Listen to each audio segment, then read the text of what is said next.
Бишкек шаардык соту бүгүн 28 февралда блогер Эльмир Сыдымановду үй камагына чыгарды. Сыдыманов айткан сөздөрүнө өкүнүп жатканын билдирип, кечирим сурады. Буга чейин блогер рассалык, этностук, улуттук, диний же региондор ортосундагы кастыкты козутууга шектелип, 2 айга номер 1 тергөө абагына киргизилген болчу.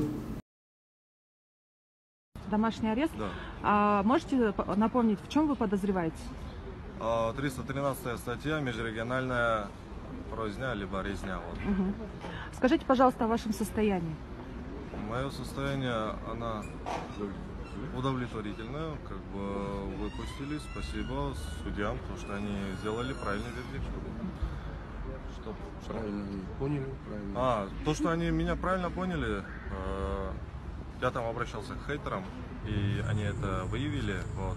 Я ни в коем случае не хотел обижать регион Ош и таким образом делить народ на север и юг. В чем я сильно очень сожалею и прошу еще раз прощения, то, что я туда добавлял плохие слова, таким образом в негативной форме высказывался в своем эфире. Такого больше не повторится.